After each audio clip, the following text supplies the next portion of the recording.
সূরা মারিজের 10 থেকে 18 এতগুলো আয়াত আমরা কোরআনে কারীম থেকে পড়লাম। কোন তাফসীর মাহফিল আমি এত আয়াত পড়ি না। আজকের আলোচনার বিষয় হচ্ছে মুক্তিপণ। কি বললাম? বলেন না কেন? শব্দটা শুনতে যতটুকু মনে হচ্ছে এই শব্দটা কিন্তু বিশাল। আমি জেলখানায় বসে বসে মাওলানা মামুনুল হক, মাওলানা শাখাওয়াত হোসেন রাজি আর আমি তিনজন এক জায়গায় ছিলাম। ওনারা এই আয়াতটা বের করে বললাম, হুজুর দেখেন তো এর ভেতরে কিছু করা যায় কিনা। এখান থেকে যে বিষয়গুলো ওনারা কয়েকটা তাফসীর থেকে বের করে করে আমাকে শুনিয়েছিলেন, আমি কিছু কিছু জিনিসের সাথে মিলিয়ে দেখলাম যে মুক্তিপণ শব্দটা শুনতে যত সহজ মনে হচ্ছে বিষয়টা অত সহজ না। কিয়ামতের ওই কঠিন ময়দানে মহান আল্লাহ তিনি বলেন, আমার কাছে অনেকে মুক্তিপণ দিতে চাইবে। কি দিতে চাইবে? ওয়ালা ইয়াসালু হামিমুন হামিমান ইউবাসসিরুনাহুম। আল্লাহ পাক বলেন ওই কিয়ামতের কঠিন ময়দানে যেদিন যুবক মানুষ বৃদ্ধ হয়ে যাবে, মেয়েদের লজ্জা স্থান বাদ দিয়ে পেট ফেটে বাচ্চা বের হয়ে যাবে, দুধের বাচ্চার কথা পর্যন্ত মানুষ ভুলে যাবে, মাটি পড়ে তামা হয়ে যাবে, মাথার মগজগুলো টকবক করে পড়তে থাকবে নাক কান দিয়ে। এই কঠিন মুহূর্তে মানুষ মুক্তিপণ দেওয়ার জন্য আমার কাছে আসবে। কোন শহীদ কোন বন্ধুর পরিচয় দেবে না। এমনকি তাদেরকে যদি সম্মুখে নিয়ে আসা হয়, সামনাসামনি করা হয়, ভুলে যাবে, বলবে কে বন্ধু, আমি চিনি না তোরে। ইয়াওয়াদুল মুজরিমু লাউ ইয়াফতাদি মিন আযাবি ইয়াউমিদিন বিবানি। আল্লাহ পাক বলেন ওই কঠিন মুহূর্তে মানুষ আমাকে মুক্তিপণ দিতে চাইবে তার সন্তানাদি। কি দেবে? আমার ছোট মেয়েটা জান্নাতুল মাওয়ার পরের যেটা ফারিহা জান্নাত, এর আমি 1 বছর রেখে গিয়েছিলাম জেলখানায় যাওয়ার আগে। এখন ওর বয়স 4 বছর। ওর প্রতি আমার যে দুর্বলতা, যে ভালোবাসায় 3 বছরে জন্মিয়েছে আমি না দেখার পরেও, যদিও আমার এখনো ভালো চিনি না, জেল থেকে বের হয়ে বাড়ি গিয়ে যেদিন গেলাম আমার বসো, হুজুর আমাদের বাড়ি চলেন। হুজুর আমাদের বাড়ি চলেন মানে ও যে আমার মেয়ে, আমি যে ওর বাবা, ও আমার চেনেই না, মনে করে বিভিন্ন হুজুর আসে, আজকে মনে হয় হুজুরই এসেছে। অথচ ওকে না দেখে যে ভালোবাসা, যে মহব্বত ওর প্রতি তৈরি হয়েছে, আমার যতটুকু মহব্বত ওর প্রতি, কেউ যদি বলে পুরা রাজশাহী তোমাকে দিয়ে দেব, ফারিহাকে মেরে ফেলো, আমার সম্ভব না। কি ভালোবাসা ওর প্রতি বলেন তো আমার। অথচ আল্লাহ বলেন কিয়ামতে ফারিহাকে আমার কাছে হামজা বলবে, আল্লাহ মুক্তিপণ দিয়ে দিলাম, এটাও নিন। এটা বলবো আমি যে বলবো, এটা কি বানাচ্ছি আমি? কোরআনে কারীম আমাকে জানাচ্ছে যেটা আমি বলবো। ফারিহা জান্নাতের মতো এত মহব্বত ভালোবাসার বস্তুকে যদি আমি বিনিময় দেওয়া, মুক্তিপণ দেওয়া, ফিদিয়া দিতে চাই, আর কি বাকি থাকবে আমার কাছে? আল্লাহ পাক বলেন শুধু সন্তানাদি না, অসাহিবাতিহি ওয়া বানি ওয়া আখি, এমনকি তার স্ত্রী, তার সহোদর যারা, তার ভাই, তাদেরকেও আল্লাহর কাছে সে মুক্তিপণ হিসাবে বলবে, আল্লাহ এগুলো নিয়ে নাও।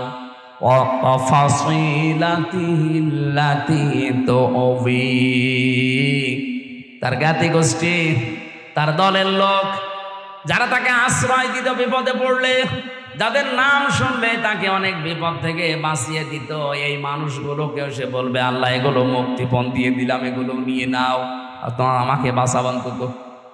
আল্লাহ বলেন এতটুকুই না, ওয়ামান ফিল আরদি জামিআ,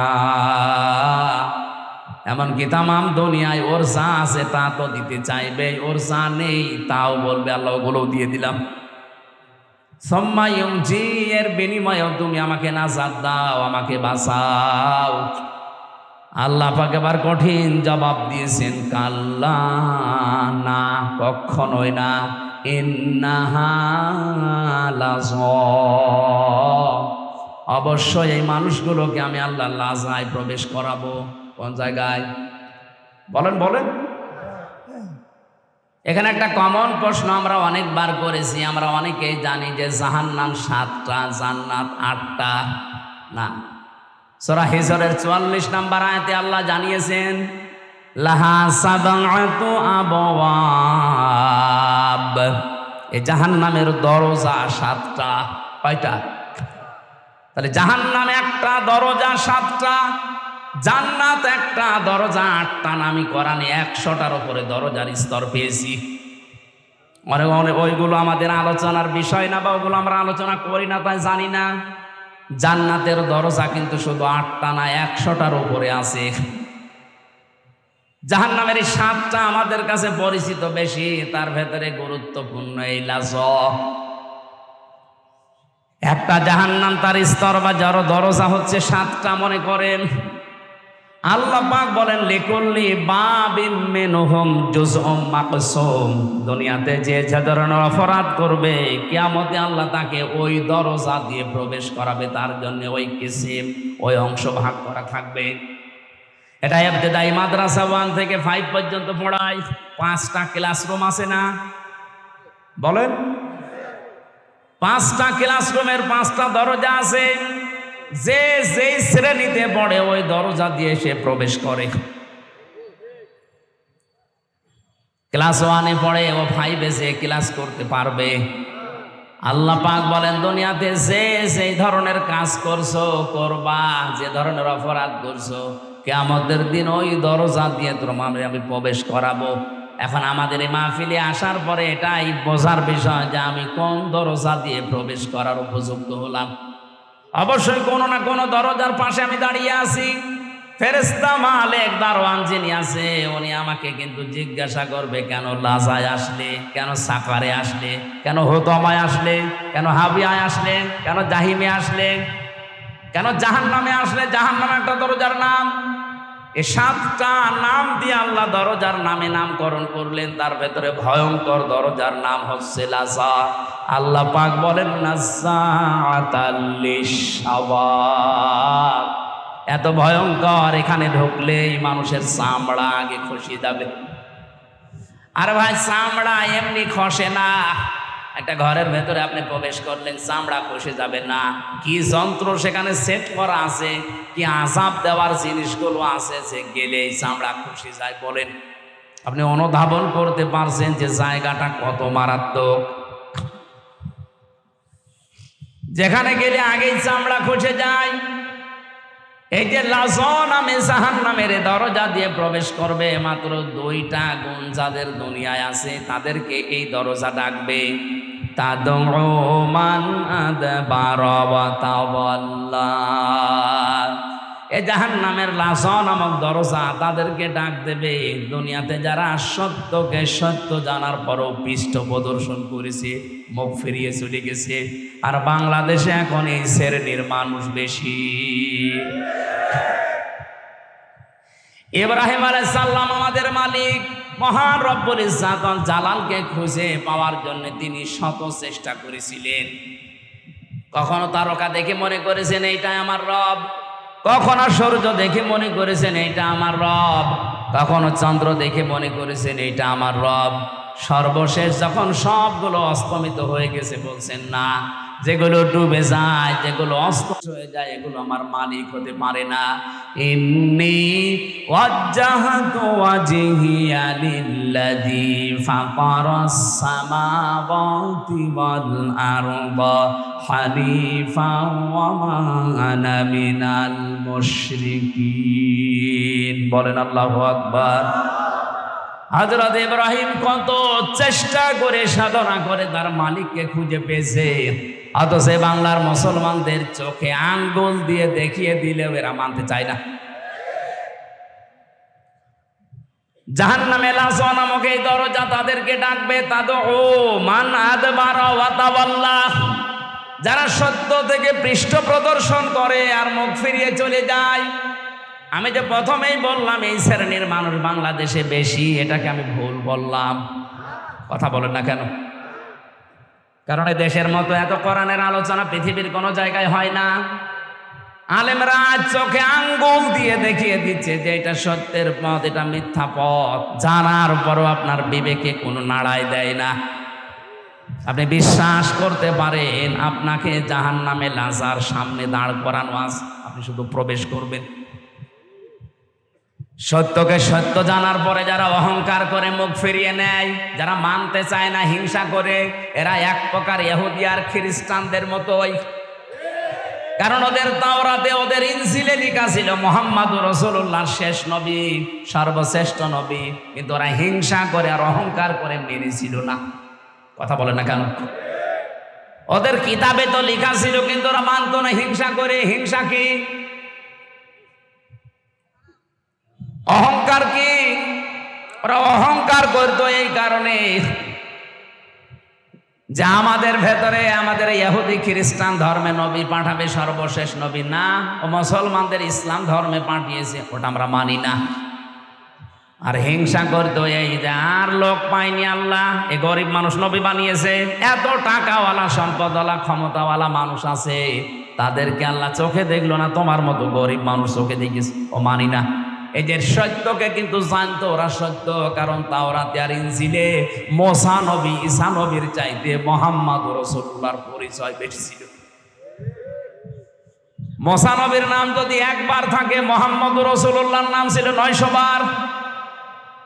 এতবার থাকার পর ওরা সত্যকে সত্য জানার পরেও মানে নাই। আল্লাহ পাক প্রতিদিন আমাদের এই মুখ দিয়ে কমপক্ষে 17 বার ওদের নামে বরদোয়া বের করায়, গায়রিল মাগদুবি আলাইহিম ওয়ালাদ-দাল্লিন। এখানে যে দুইটা জাতির কথা আছে, ইহুদি আর খ্রিস্টান, এরা সত্যকে সত্য জানার পরও মানে নাই।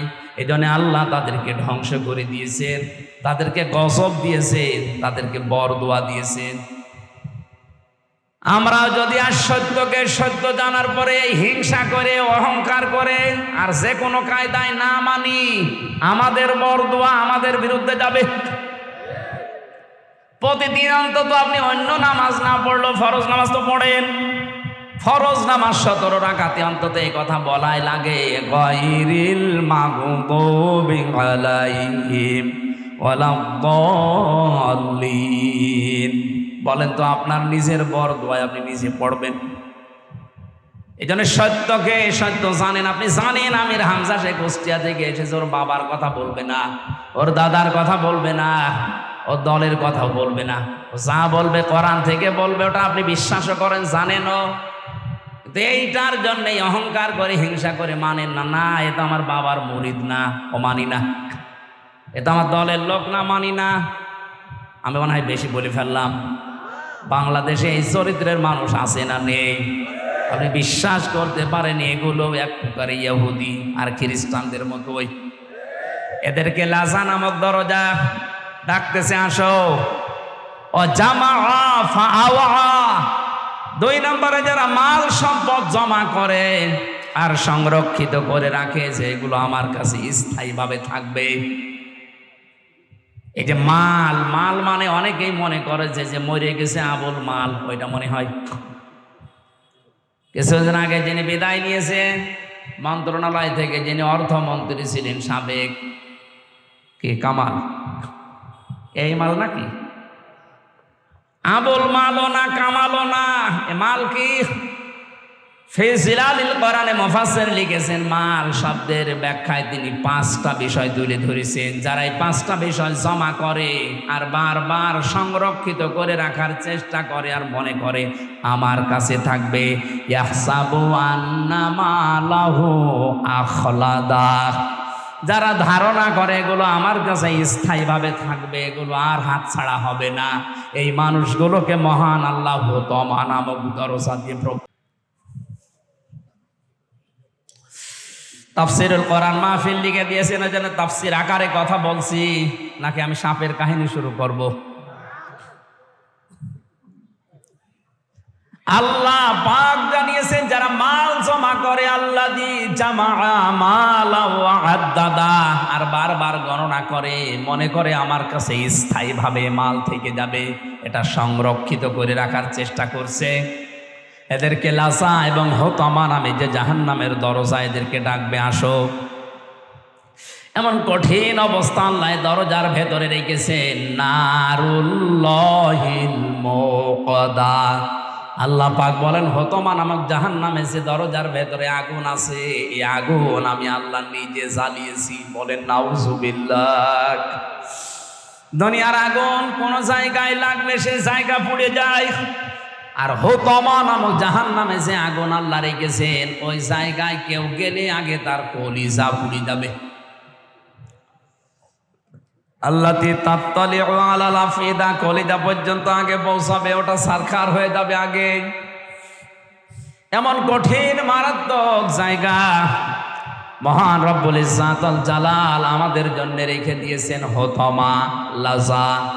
যে দুইটা গুণ বললাম, দেখেন তো এ বাংলাদেশে কারোর সাথে মেলে কিনা?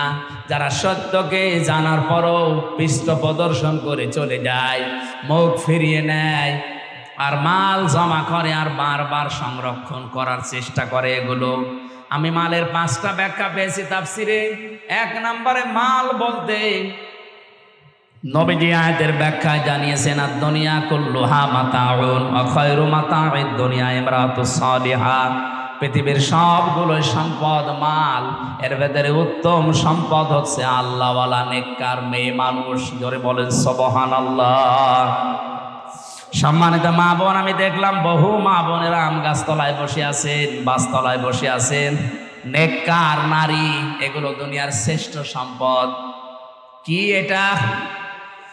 আল্লাহর নবী জানিয়েছেন 4টা গুণ যার ভেতরে আছে তাকে শ্রেষ্ঠ সম্পদ বলা হয়, শ্রেষ্ঠ নারী বলা হয়। 1 নম্বরে যার স্বামী বাইরে থেকে আসলে দুনিয়ার সব কাজ কাম বাদ দিয়ে স্বামীকে খুশি করার জন্য এগিয়ে যায়। 2 নম্বরে স্বামী যেটা পছন্দ করে ওটা যদি জায়েজ হয়, জীবন থাকতে ওইটা মেনে নেয়।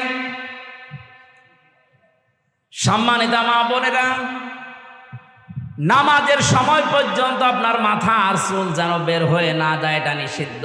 নামাজে যদি চুল বের হয়ে যায় নামাজ নষ্ট হয়ে যাবে, নামাজ ভেঙে যাবে। অথচ স্বামীর সামনে যতক্ষণ থাকবেন চুল ছেড়ে দিয়ে থাকবেন, যতক্ষণ চুল ছাড়া দেওয়া থাকবে, যত চুল দেখবে অতগুলো সওয়াব আপনার আমলনামায় লেখা হবে। ওরা চুল ছেড়েও দেয়, উন্মুক্ত করে রাখে, চুল ফলিয়েও রাখে, স্বামী বাদ দিয়ে অন্যের সামনে। কথা বলুন। যারা এসেছেন গাছতলায়, আম গাছতলায়, বাসতলায় বসে আছেন, আপনাদেরকে আমি ভালোবাসি, বাঁচাতে চাই। আপনি যদি সত্যি শ্রেষ্ঠ সম্পদ হতে চান, স্বামী যখন বাইরে থেকে আসবে দুনিয়ার যত গুরুত্বপূর্ণ কাজ থাক সব আপনার জন্য হারাম। এখন কোনো কাজ জায়েজ নেই। স্বামী যাতে খুশি হয় আপনি সেই কাজ করবেন। ও যদি আপনাকে হাতা কাটা ব্লাউজ দেখে মনে করে না এটা আমার ভালোই লাগে, আর ওইভাবে তার সামনে থাকবেন, কোনো অসুবিধা নেই। তাহলে ওইটা পরে আবার বাইরে যাওয়া যাবে না। স্বামী যেটা পছন্দ করে যদি জায়েজ হয়, বাস্তব জীবনে জীবন থাকতে আপনাকে মানায় লাগবে। আমি স্বামী, এখানে যারা আছে প্রত্যেকেই যারা স্বামী আছে জিজ্ঞাসা করবেন মনের খবরটা এই, প্রতিটি স্বামী চাই, পছন্দ করে বিয়ের পরে যেন আমার মা বাবা আমার সাথে থাকে। কথা বলেন না কেন? কিন্তু আমি বাস্তবতায় দেখছি আজ 100টার 98টা পরিবারে বৌমারা এটা চাই না, সব চাই আলাদা হও। এই কথা বলে না। আমি উপায় করব, ইনকাম করব, কামাই করব, আমি চাই আমার মা বাবা আমার সাথে থাকবে। আপনি চান না মানে কি? আপনি নামাজ পড়তে পারেন, রোজা রাখতে পারেন, কালো বোরকা পড়তে পারেন, আপনি নেককার হতে পারেননি। কারণ স্বামী যেটা পছন্দ করেছিল ওটা জায়েজ ছিল, আপনি এখন ওটা পছন্দ করতে পারেননি। এরকম বউ আছে দুনিয়ায় না নেই? কার বাড়ি আছে দেখি হাত তোলেন তো। ঠিক আছে, তোলার দরকার নেই, ক্যামেরা ওইদিকে গেলে ভাত বন্ধ হয়ে যাবে। টের পাচ্ছেন আপনি? এত বড় বড় মহারথী বসে আছে, এখানে কেউ হাত তুলতে সাহস পাচ্ছে না। আপনি আবেগে হাত তুলে বসে আছেন, একবার যদি ক্যামেরা ওইদিকে ঘুরিয়ে দিত কি হয়তো বুঝতে পারছেন না। কয়েকদিন আগে আমি সৌদি থেকে এসেছি, ওমরা থেকে। ওখানে সবচেয়ে একটা বেশি ভিডিও দেখতাম। বাংলাদেশের চট্টগ্রামের এক জায়গায় 4 ছেলে 2 মেয়ে, এরা 6 ভাই বোন মিলে তার 95 বছরের বয়সের বাবাকে নিজের সম্পদগুলো সব নিজেদের নামে লিখে রাস্তায় ছেড়ে দিয়েছে। নাউজুবিল্লাহ, মানে শুধু নাউজুবিল্লাহ বলে শেষ করে দেবেন হয়ে গেল না।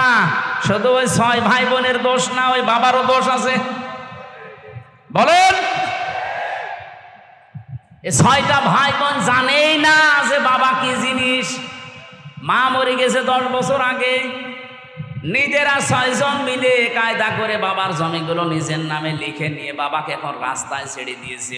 বেটার বয়স 95 বছর, ও পড়বে রাস্তায়, মরবে টেনে পড়ে, সারা জীবন কুকুরের খাবার হবে। শুধু নাউজুবিল্লাহ যারা বললেন না, আমি নাউজুবিল্লাহ বলতে চাই না, এখানে দোষ এই বাবাটার আছে।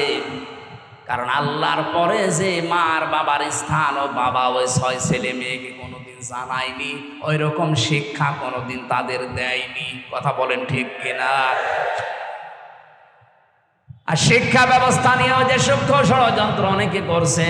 আমাদের ইমানের দাবি হচ্ছে আমরা অন্তত মুসলিম বলে যারা দাবি করি, আমাদের আবার যেন 95 বছর বয়সে কুকুরের খাবার হওয়া না লাগে।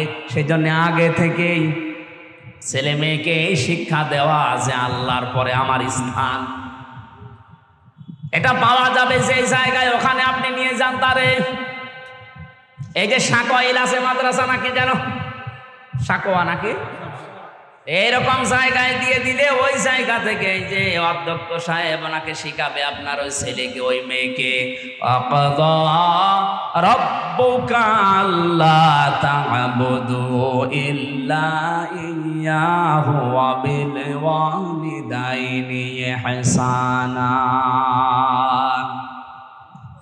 আল্লাহ পাক বলেন আমি রায় দিয়েছি, ঘোষণা দিয়েছি, সিদ্ধান্ত নিয়েছি, ফায়সালা করে দিয়েছি যে আমার ছাড়া আর কারো ইবাদত করা যাবে না। আর আমার পরে সবচাইতে বড় স্থান তোমার মা বাবার। তাদের সেবা করো, তাদের খেদমত করো, তাদের প্রতি ইহসান করো। ব্যাখ্যায় মুফাসসির লিখেছেন কোন সন্তান যদি মা বাবার জন্য ব্যবহারিক কোনো জিনিসও কিনে দেয়, ওটা যেন সে আল্লাহর রাস্তায় সাদকা করলো। সুবহানাল্লাহ বলতে পারেন না? মায়ের একটা স্যান্ডেল দরকার, আপনি যদি স্যান্ডেলটা মাকে কিনে দেন, বাবার একটা স্যান্ডেল দরকার যদি কিনে দেন, ও যদিও দুনিয়ার কাছে ব্যবহার করবে, আপনার দ্বারা মনে হবে আপনি আল্লাহর রাস্তায় এই 100 টাকা দান করে এসেছেন।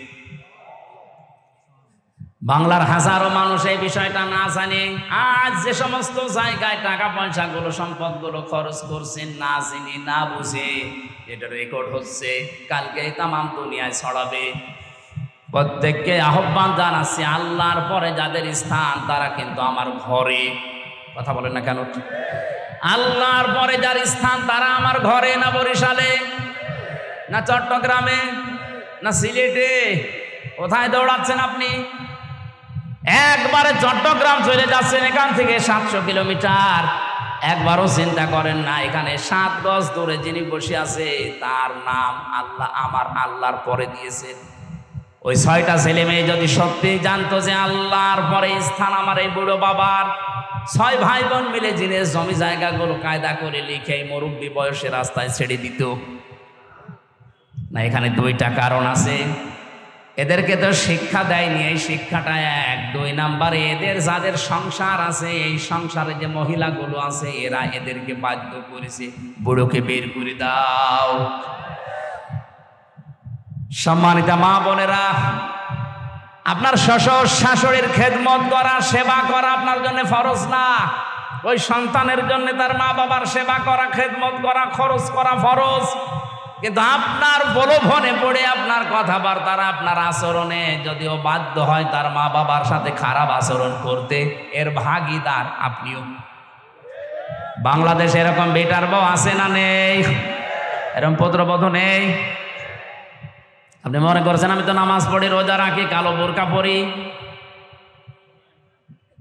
আমি তো আবার বলছি, আজ হাজারো পরিবারে সন্তানটা তার মা বাবার সাথে ভালো আচরণ করা, তাদের খোঁজ খবর নেওয়া, তাদের পেছনে যে খরচ করার দায়িত্ব এটা পালন করতে 100 ভাগ পারে না। এর পেছনে দায়ী ওই বৌমা। কথাটা যদি সত্য হয়ে গেল, এইটাই বাস্তব। আল্লাহ মেয়েদেরকে যেন এই সংকীর্ণ মনা মন থেকে বেরিয়ে আসার তৌফিক দেন, বলেন আমিন।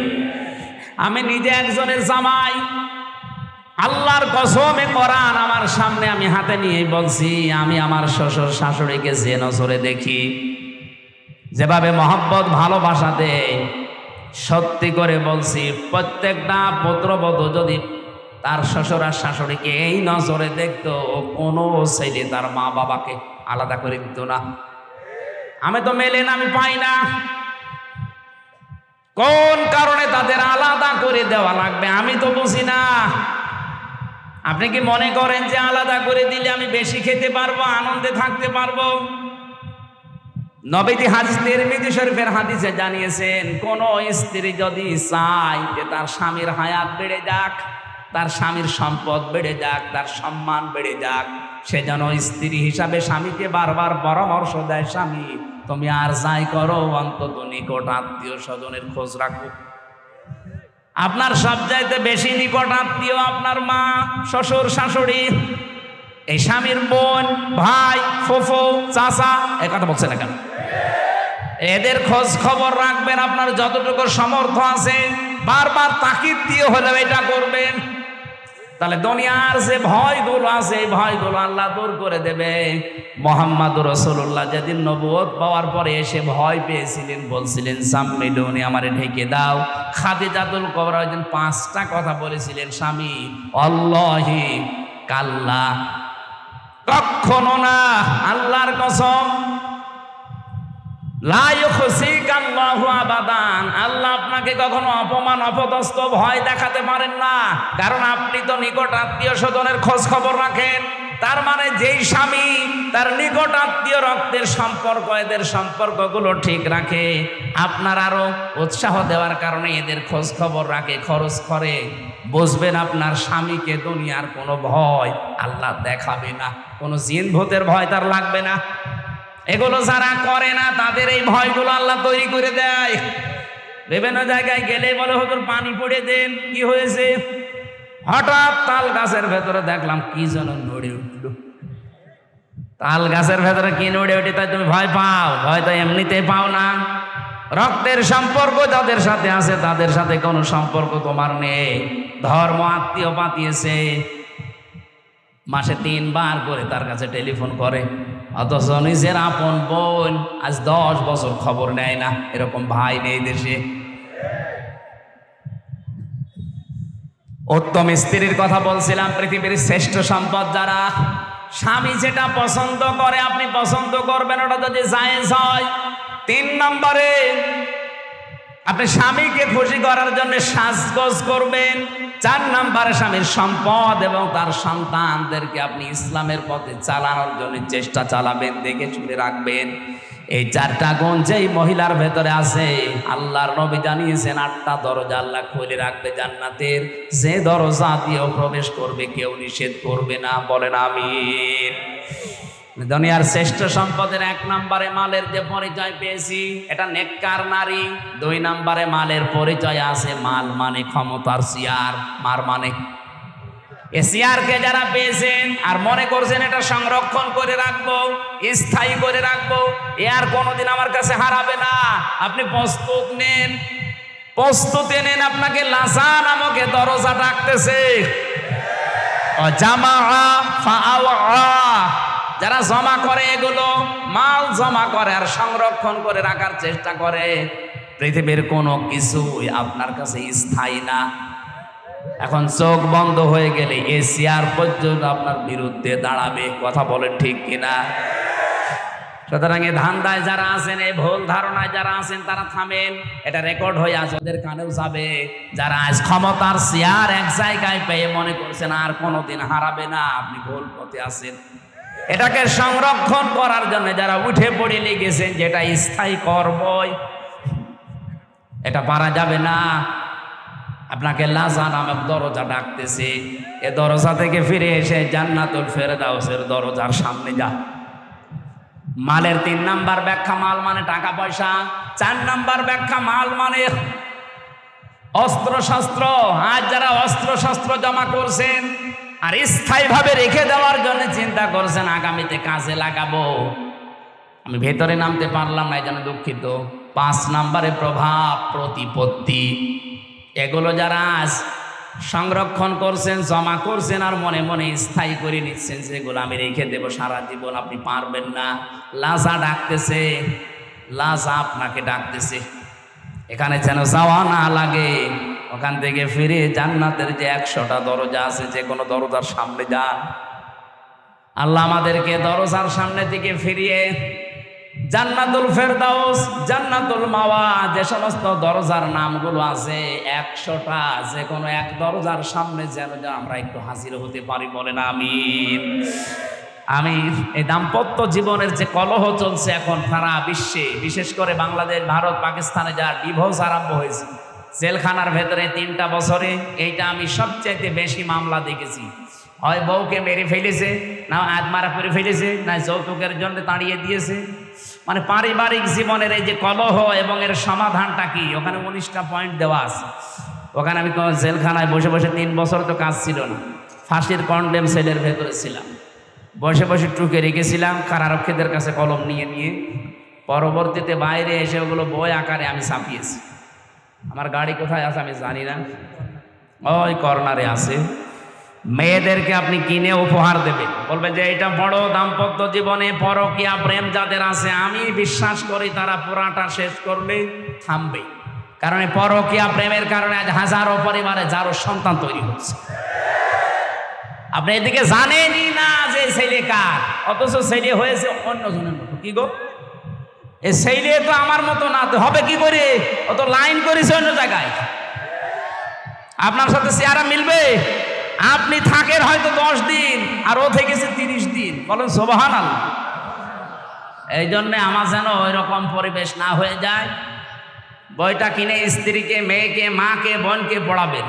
ওই সামনে গাড়ি আছে, আর পুরুষদের জন্য একটা আছে, জানি না ওখানে পাওয়া যাচ্ছে, নিয়ে যাবেন নামাজের মোনাজাতের পরে। এগুলো গান মান গায় না ভাই। সম্মানিত ভাইরা, এই আয়াতটায় 7টা পয়েন্ট ছিল। আমরা সামনে আর 10 মিনিট আছে নামাজের। বইটা নিয়ে আজকের মতো বাড়ি যান। রাতের বেলা রাত 9টা একটা মাহফিল আছে ভবানীগঞ্জ বাজারে, মাঝগ্রাম, ভবানীগঞ্জ মাঝগ্রাম। রাত 9টা 9:30টায় ওখানে উঠবো ইনশাল্লাহ। আমরা আগামীকাল আছে কোনে নরদাস আছে কালকে দিনের বেলায়, আসরের পর থেকে মাগরিব পর্যন্ত আমরা কথা বলবো। আল্লাহুম্মা আমিন। লা ইলাহা ইল্লা আনতা সুবহানাকা ইন্নী কুনতু মিনাজ জালিমিন। রব্বুল আলামিন প্রচন্ড গরমে জান্নাতের বাগান যারা সাজিয়ে দিল, এই মানুষগুলোকে তুমি কবুল করো। যত আলেম এখানে এসেছে, আমার মাথার তাজ আলেমদেরকে তুমি হযরতে আবু বকরের মতো মা বানিয়ে দাও। মাহফিলের বাস্তবায়নে তোমার যে বান্দা আবু সাঈদ সহ